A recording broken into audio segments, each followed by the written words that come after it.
Daerah aliran sungai merupakan salah satu jenis lahan basah yang kaya akan nutrisi. Meski setiap daerah aliran sungai merupakan lahan subur, tetapi memiliki karakteristik yang berbeda, tergantung dari jenis endapan yang dibawa dari hulu sungainya. Seperti di desa Teluk Pantaian, Provinsi Riau yang berada di daerah hilir sungai Indragiri ini, merupakan lahan rawa yang subur dan sangat terpengaruh oleh pasang surut sungainya. Beberapa jenis tanaman dapat tumbuh subur di daerah ini, seperti nipah dan pohon sagu. Bagi warga Melayu, pohon sagu merupakan tanaman yang diusahakan menjadi sumber pendapatan bagi masyarakatnya. Di lahan sagu milik Pak Tasni hari ini, aku membantu untuk menebang pohon sagu yang sudah cukup umur. Batang sagu yang sudah berumur di atas 10 tahun memiliki tinggi lebih dari 8 meter. Telah memiliki kandungan pati sagu yang baik, sehingga sudah bisa ditebang. Hasil tebangan batang sagu selanjutnya dibagi menjadi beberapa potongan agar mudah diangkut ke lokasi pengolahannya. Satu batang sagu bisa dibagi menjadi 7 tual. Semakin tua batang sagu, maka akan semakin banyak juga tual yang didapat.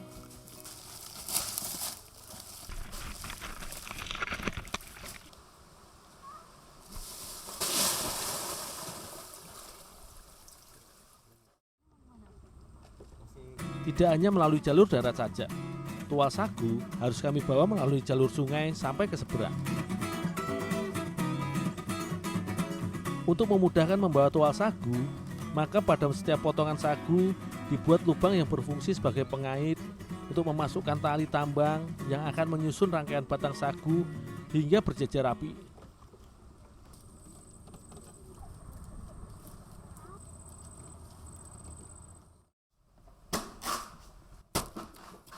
Tual-tual sagu ini selanjutnya dikupas dengan menggunakan parang dan kemudian dibelah menjadi 4 bagian agar mudah digiling.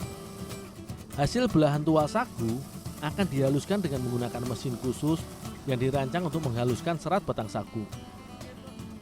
Nantinya, hasil parutan batang sagu akan dialirkan dengan bantuan air menuju ke dalam bak penampungan.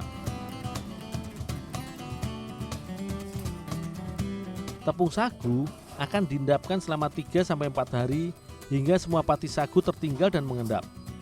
Hasilnya kemudian dimasukkan ke dalam karung-karung kemas berukuran 50 atau 100 kg seperti ini. Satu bak penampungan sekitar 2x20 meter ini bisa menghasilkan sekitar 2 hingga 10 ton tergantung banyaknya bahan baku. Sebagian sagu basah dari pabrik aku bawa ke rumah Datuk Matar untuk dibuat menjadi makanan lezat khas Melayu, yaitu sampolet.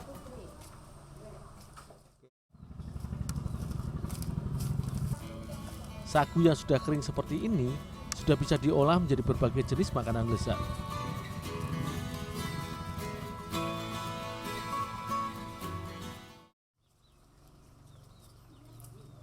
Sampolet merupakan salah satu jenis masakan Melayu yang berbahan baku sagu basah yang dicampur dengan beragam jenis daun-daunan segar. Daun jambu, daun kedondong, kangkung, daun paku, hingga daun susupan kemudian diiris kecil-kecil. Selain sayuran, beberapa jenis kerang dan udang juga bisa ditambahkan sebagai pelengkap sampolet. Sebagai bumbu, maka digunakan rempah-rempah yaitu cabai, bawang merah, bawang putih, dan digiling halus.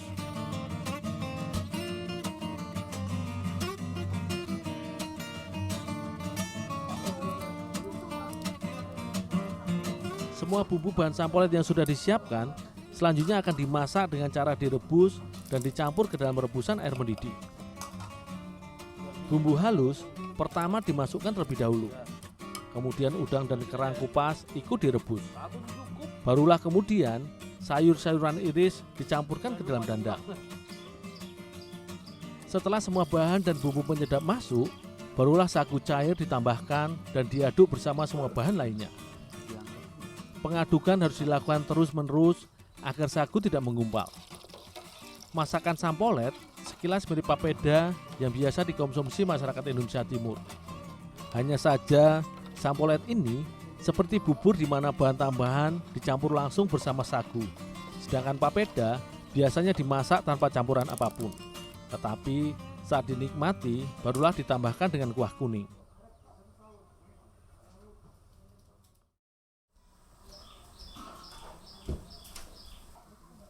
Selain dijadikan masakan dan makanan pokok, sagu juga bisa dibuat menjadi sajian tambahan. Salah satunya kue uler-uler, yang oleh masyarakat Melayu Indragiri disebut kudapan yang manis yang diberi kuah gula merah dan ditambah es. Untuk dibuat menjadi uler-uler, sagu yang digunakan adalah sagu kering yang diayak. Pengayakan akan memisahkan gumpalan sagu yang besar dengan yang halus dan menyaring sisa kotoran. Sagu diayak dengan menekan-nekan gumpalan besar sagu kering, maka akan didapatkan butiran sagu yang lebih halus.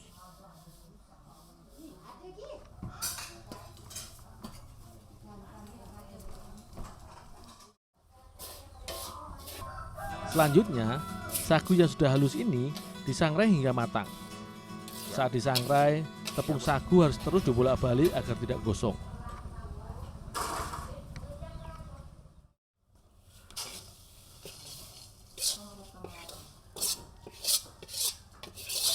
Sagu sangrai kemudian dicampur dengan air dan diaduk hingga merata. Kemudian adonan yang sudah jadi selanjutnya dicetak menjadi beragam. Bentuk cetakan sesuai dengan keinginan, seperti bentuk mawar hingga membentuk gelungan seperti ular. Hasil cetakan ini selanjutnya direndam dengan air panas hingga mengembang. Jika ingin lebih cepat, kita bisa merebus cetakan kue ini.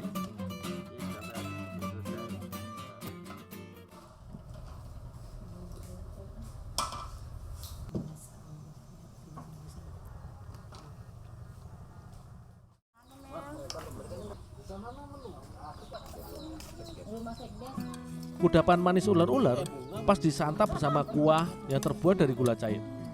Ular-ular akan makin sedap dinikmati dengan menambahkan es batu. Ular-ular manis terasa kenyal dan manis yang berasal dari kuahnya yang berasal dari gula cair. Ini sangat nikmat untuk disantap beramai-ramai di saat musim panas dan pada waktu kumpul bersama.